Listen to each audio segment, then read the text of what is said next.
तो उनको हटाने की कोशिश या साजिश ये सब हुआ। पाकिस्तानी आईएसआई ने बहुत ही कोशिश की, मगर सब नाकामयाब हो गई।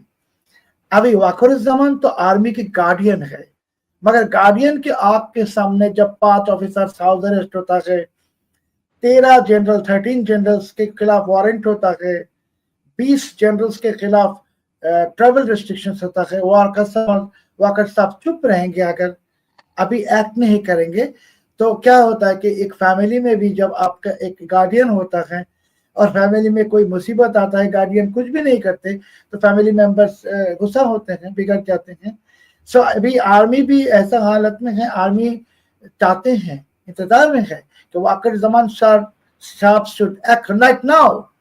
अगर वो एक्ट नहीं करेंगे तो क्या होगा, ये धीरे धीरे कमजोर हो जाएंगे और आर्मी जो उनको गार्डियन समझते हैं वो लोग भी समझ जाएगा कि ये हमारे गार्डियन है नहीं की। और इसको कहते हैं कि डिमोरलाइज सिचुएशन।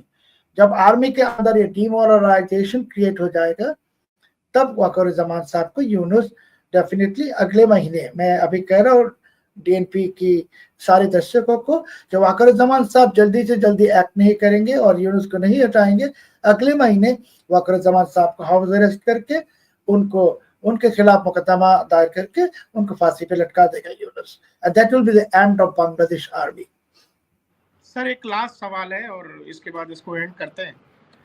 जैसे आपने देखा भारत सरकार ने ट्रांसशिपमेंट रोका है, आपको लग रहा है कि अगर अभी भी ढाका नहीं संभला तो आपको क्या लगता है नेक्स्ट स्टेप भारत की तरफ से क्या लिया जा सकता है जो काफी परेशानी में डालेगा यूनिस गवर्नमेंट को?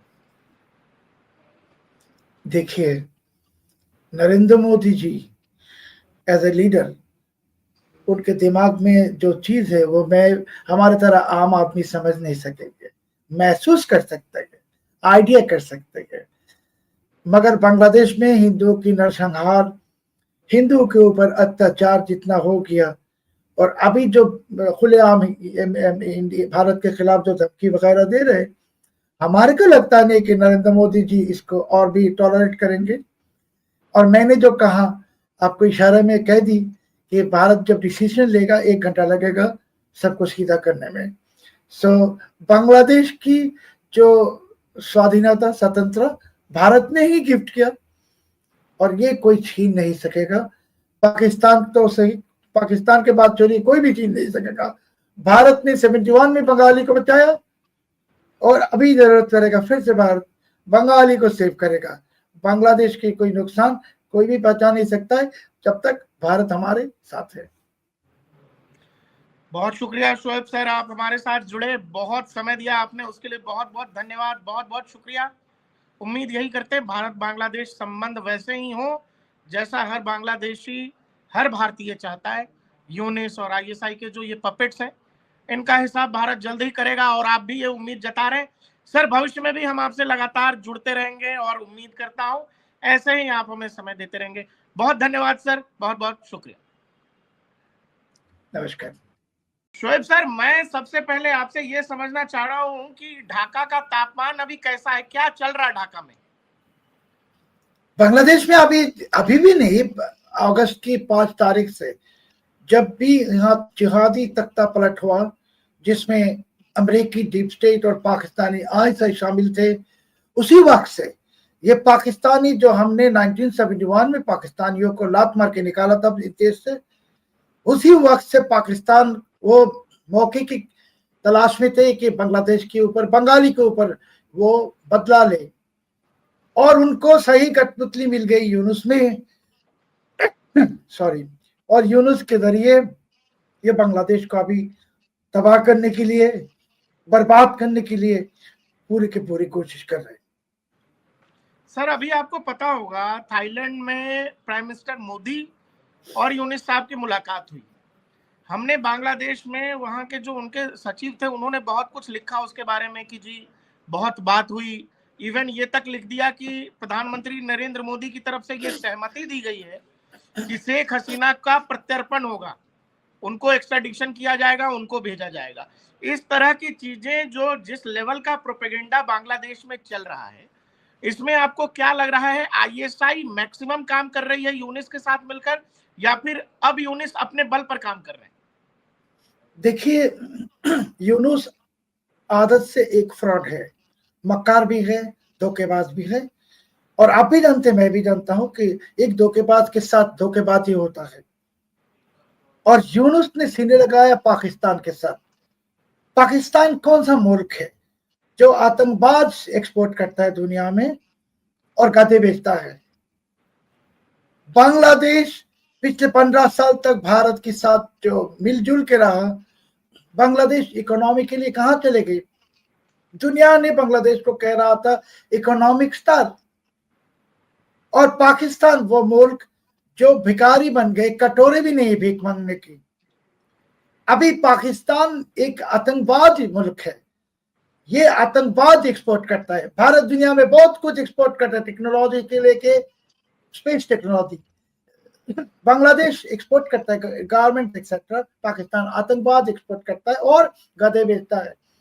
सो पाकिस्तान जहां भी जाता है बर्बाद करता है। बांग्लादेश में आपने कहा कि यूनुस ने अकेले कर रहा है या पाकिस्तानी आईएसआई के साथ मिलकर? यूनुस तो पाकिस्तानी आईएसआई की गोद के कुत्ता है, उसको दे के सब करवा रहे। आप देखेंगे कल ही ढाका की सड़कों में खुलेआम जिहादियों कह रहे थे कि हम भारत की बॉर्डर को क्रॉस करके भारत के अंदर घुसेंगे और हिंदुओं की कत्ल करेंगे। भयंकर बात। इससे पहले जसीमुद्दीन रहमानी ने कह दी कि ममता बनर्जी को कि तुम मोदी से छुटकारा लेके तुम वेस्ट बंगाल को इंडिपेंडेंट कर दो। सो ये कैसे हालत है? पाकिस्तान में जैसे हो रहा था अभी बांग्लादेश में ऐसे हो रहा है। सो ये हमारे बांग्लादेश में अभी देखिए प्रकाश भाई, बंगाली जो है, आप भी जानते हैं कि 71 में पाकिस्तानी ने हमारे 30 लाख लोगों को मार दी। वहां भारत की हजारों सेना, उन्होंने भी उनके जान दी हमारे स्वाधीनता के इंडिपेंडेंस के लिए। हमारे 4-5 लाख माँ बहन की इज्जत लूटा पाकिस्तानी ने। वो पाकिस्तानी को जो भी हाथ मिलाता है पाकिस्तानी के साथ। मैंने तो मोदी जी के साथ जो साइडलाइन में यूनुस के एक शॉर्ट मुलाकात हुआ, मैंने तो कहा था कि यूनुस के हाथ में हिंदुओं के खून है, इससे साथ हाथ मिलाना ठीक नहीं रहेगा। ये यूनुस का एक लाइफलाइन मिल गई मोदी जी से, जो मुलाकात उसने कर सका। और अभी आप जो कह रहे हैं, दुनिया भी जानते हैं कि वही मुलाकात की अनड्यू एडवांटेज ले रहे, झूठी प्रोपेगेंडा करके। मगर प्रोपेगेंडा ज्यादा दिन चलेगा नहीं कि भारत बांग्लादेश की सदा मित्र थे, है और रहेगा। बंगाली के मैं कह रहा हूं। और बांग्लादेश में जो ये सब कर रहा है, आपको ये पता है कि भाई बांग्लादेश हुआ, भारत ने चाहा तो बांग्लादेश 71 में हो गया, लेकिन अब जिस तरह के तत्व वहां पर हावी हो रहे हैं, जिनका जिक्र आप कर रहे हैं कि भाई जिहादी तत्व हैं, और ढाका की सड़कों पर एंटी इंडिया स्लोगन्स रेज किए जा रहे हैं, रोज किए जा रहे हैं, और इसमें यूनिस सरकार मुलविस है और पूरा समर्थन है उन जिहादी तत्वों को। आप ऐसे में आपको क्या लग रहा है, क्योंकि भारत सरकार ने, आपको पता है कि जो बांग्लादेश का एक्सपोर्ट हमारे रूट से होकर होता था, हमारे पोर्ट्स, हमारे हाईवेज, हमारे रेलवेज के थ्रू, हमने ट्रांसशिपमेंट बंद कर दी है। आपको क्या लग रहा है कि ये जो पहला कदम भारत की तरफ से उठाया गया है यूनिस सरकार के खिलाफ, ये बांग्लादेश के खिलाफ नहीं है, यूनिस सरकार के खिलाफ है? क्या आपको लग रहा है कि इस बात को आम बांग्लादेशी जो है, जो इस बात को समझ रहा है, जो अपना इतिहास जानता है कि बांग्लादेश दुनिया के नक्शे पर कैसे आया, वो इसको कैसे देख रहा है? सर ललित भाई, प्रकाश भाई, देखिए यूनुस कोई सरकार नहीं है, ये जिहादी राज है, जंगी राज है। रेडिकल और भारत जी, और भारत सरकार, भारतवासी सब हमारे 18 करोड़ बंगाली के साथ है। और यूनुस के साथ जो जंगी जिहादी और पाकिस्तान के नाजायज बच्चे जो हैं, वो हमारे कुछ भी नहीं लगते। यूनुस खुद भी बांग्लादेशी है नहीं, उसके बांग्लादेश की पासपोर्ट भी नहीं है। अभी जो ट्रांजिट बंद की, यूनुस तो महसूस हुआ तरह सा कि क्या हालत होता है कि बांग्लादेश के चारों तरफ भारत के बॉर्डर है। सो भारत को ऐसे, भारत के साथ पंगा लेने से को क्या नतीजा होता है, ये तरह सा एक ट्रेलर चला के दिखाया है मोदी जी ने और भारत सरकार ने, ये छोटा सा ट्रेलर है। यस और यस ट्रेलर में ही इनके दम निकालने की हालत हो गई। क्योंकि हमारे गारमेंट्स की, देखिए प्रकाश भाई, हमारे गारमेंट्स की एक्सपोर्ट क्यों कॉम्पिटिटिव है वर्ल्ड मार्केट में? क्योंकि कॉटन हम खरीदते हैं भारत से चीपर सर प्राइस में। हमने हमने बिजली दे रखी है सर, सस्ते दरों में बिजली दे आ रखी रहा है, हूँ, सब्सिडाइज मेरे को, इलेक्ट्रिसिटी देते हैं। मुझको कहना दीजिए ना। जी पहले जी तो जी। कॉटन आते हैं भारत से चीपर हाँ क्वालिटी। भारत बांग्लादेश को पानी दे रहा है, भारत बांग्लादेश को बिजली दे रहा है, बांग्लादेश को अनाज दे रहा है खाने के लिए, चावल वगैरह सब कुछ भारत से आता है। अभी आप भारत से पंगा लेते हो तो कॉटन कहां से खरीदोगे? अमेरिका से। अनाज कहां से खरीदोगे? चाइना से। सब बांग्लादेश की बर्बादी हो रहा है। मैंने जो कहा कि भारत के साथ मित्रता बांग्लादेश के लिए, प्रकाश और प्रसार के लिए, भारत के साथ दुश्मनी बांग्लादेश की बर्बादी। अभी वो बर्बादी के सड़कों पर यूनुस हट रहा है, मगर 18 करोड़ बंगाली के साथ भारतवासी का कोई भी प्रॉब्लम नहीं है। भारतवासी हमारे 18 करोड़ बंगाली को रिश्तेदार समझते हैं कि 1947 से पहले में हम लोग एक ही देश थे। अभी हम लोगों को जबरदस्ती पाकिस्तान के साथ दे दी। पाकिस्तान एक जिहादी मुल्क, और वो भी उसके साथ हमारा कोई लैंड बॉर्डर भी नहीं है। दुनिया की ऐसा किसी जगह पे नहीं है कि यहाँ से बांग्लादेश से पाकिस्तान की डिस्टेंस से हजारों किलोमीटर, वो कैसे दूर मुल्क एक साथ हो सकते हैं? कभी भी नहीं हो सकते। ये बांग्लादेश को ईस्ट पाकिस्तान बनाना ये ब्रिटिश एक साजिश थे। आपको पास, भारतवासी के पास हमारे कृतज्ञता है, और भारत के जितने सैनिकों ने हमारे लिए जान दी सबके पास, कि उनके पास उन्होंने आपके जरिए अभी हम स्वाधीन हैं। पाकिस्तान की गुलामी से आजादी मिला हमें 71 में। और पाकिस्तान की एक बात देखिए प्रकाश भाई, कि 1947 पाकिस्तान की सो कॉल पैदाश हुआ, और 2024 तक पाकिस्तान क्या हो गए? भिखारी, कटोरी भी नहीं है। और 71 में बांग्लादेश की पैदाश हुआ, 2024 तक बांग्लादेश बन गई economic star because of Bharat. Bharat हर पड़ोसी को मदद करता है। श्रीलंका की तरफ देखिए, मालदीव की तरफ देखिए, गया था चाइना के पास, धोखा खा के फिर से वापस आएगी भारत के पास। बांग्लादेश भी जाएगा। और मैं फिर से कहता हूं कि भारत की सरकार की, भारत की मीडिया की, भारत की जो पीपल है, इनके कोई दुश्मन नहीं है बंगाली के साथ। दुश्मनी है तो यूनुस के साथ है, और पाकिस्तान की नाजायज बच्चों के साथ है, जिसके साथ हमारी भी दुश्मनी है। सर यूनुस साहब पहले चाइना गए, बाद में हमने सुना कि आर्मी चीफ साहब गए रशिया। रशिया भारत संबंध आपको पता है, भारत चीन संबंध भी आपको पता है। और इसी बीच में हमने सुना कि ढाका के अंदर 4 से 5 बड़े मिलिट्री ऑफिशियल्स को नजरबंद किया गया है, और अब तो वकार जमान साहब ढाका लौट भी गए हैं। ये चल क्या रहा है सरकार और आर्मी के बीच में? क्या कोई सुलह हुआ है? क्या निगोशिएशंस हो गए हैं? या आईएसआई का कहा नहीं मान रहे हैं वकार जमान, और आईएसआई चाहती है वकार जमान की जगह कोई और बैठे? क्या चल क्या रहा है सर? लोगों को बहुत कंफ्यूजन है जो कुछ आर्मी और वहां की सरकार के बीच चल रहा है। 5 अगस्त में जब ये जिहादी तख्तापलट हुआ, उस वक्त पहले पाकिस्तानी आईएसआई ने हमारे पुलिस को बर्बाद कर दी, डीमोरलाइज कर दी। इसके नेक्स्ट टारगेट है बांग्लादेश आर्मी, क्योंकि पाकिस्तानी आईएसआई बांग्लादेश में एक इस्लामिक रेवोल्यूशनरी आर्मी यानी जिहादी पैरामिलिट्री फोर्स बनाने की कोशिश में है, ईरान की तरह। और आपने जो कहा 5 ऑफिसर्स को हाउस अरेस्ट की, इससे पहले 13 जनरल्स उनके खिलाफ वारंट इशू कर दी, 20 जनरल्स को ऊपर ट्रैवल रिस्ट्रिक्शन लगा दी। सो पाकिस्तान इस कोशिश में है कि बांग्लादेश आर्मी को डिस्ट्रॉय कर देने की, कि बांग्लादेश आर्मी तो है एक सेकुलरिस्ट आर्मी, और बांग्लादेश आर्मी को 71 से आज तक ट्रेनिंग मिल जाता भारत के साथ। सो भारत के साथ बांग्लादेश आर्मी का रिश्ता बहुत अच्छा है। ये तो पाकिस्तानी आर्मी नहीं है। इसके लिए बांग्लादेश आर्मी पाकिस्तानी आईएसआई के भी दुश्मन है और यूनुस के भी दुश्मन है।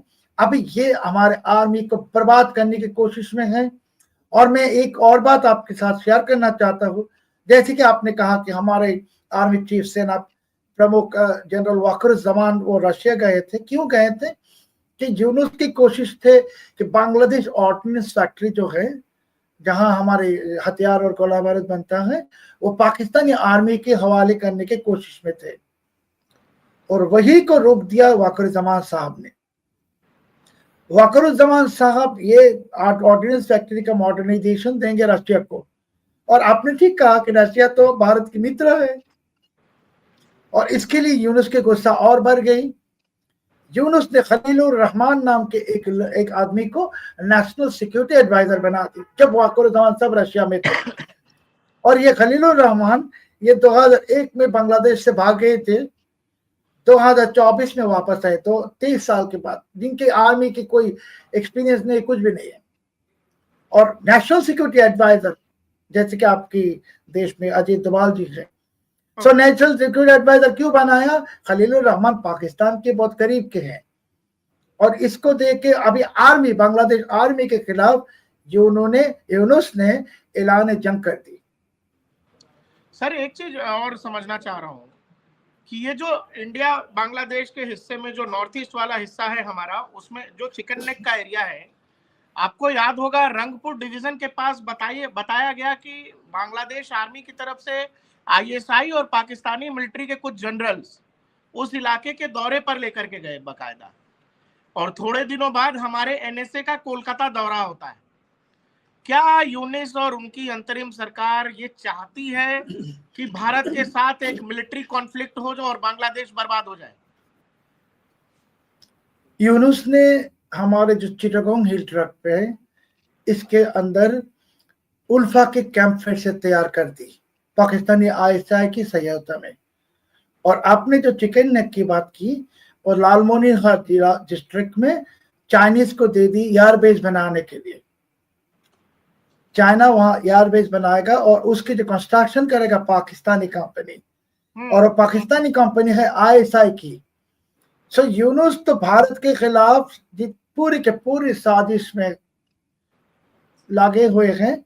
और हमारे यहाँ जो 14 लाख 12 लाख से ज्यादा रोहिंग्या हैं, इसको भी हथियार दे रहे हैं आईएसआई। तो भारत के अंदर घुसा भी रहे हैं रोहिंग्या को और जिहादियों को। पश्चिम बंगाल में तो है बहुत सारे जिहादी घुस गए अभी। सो यूनुस पूरे की पूरी कोशिश में है कि कैसे भारत को डिस्टेबलाइज किया जाए। और सर ये भारत, आपको पता है कि भारत को डिस्टेबलाइज करना यूनिस के हैसियत से बाहर की चीज है, लेकिन वो एक मिलिट्री कॉन्फ्लिक्ट की कोशिश तो जरूर कर रहा है, क्योंकि आप जब आईएसआई के लोगों को, पाकिस्तान मिलिट्री के लोगों को रंगपुर डिवीजन ले जाते हो और आप कह रहे हो कि भारत का नॉर्थ ईस्ट लैंड लॉक है, ओशियन तक रूट नहीं है, तो आप सीधे सीधे भारत को मिलिट्री कॉन्फ्लिक्ट के लिए उकसा रहे हो। तो सवाल है, इन सब चीजों को आम बांग्लादेशी जो है, जो केवल अपनी कमाई, अपनी रोजी रोटी से मतलब रखता है, उसके दिमाग में क्या चल रहा है? वो क्या सोच रहा है इस सब को लेकर कि कल को अगर बांग्लादेश भारत का युद्ध होगा, इस स्थिति को एक आम बांग्लादेशी कैसे देखता है? देखिए, यूनिस को महसूस नहीं है, पता भी नहीं है भारत क्या है। भारत की आर्मी अगर चाहेगा को 1 घंटे में, सिर्फ 1 घंटे में बांग्लादेश में घुस के सब कुछ कर सकता है। 1 घंटा लगेगा। यूनुस को सीधा करने के लिए भारत को 1 घंटा लगेगा, इससे ज्यादा नहीं। हाँ, नो डाउट। सो ये सब मिलिट्री, आप जो मिलिट्री कॉन्फ्लिक्ट की बात कर रहे हैं वगैरह कर रहे हैं,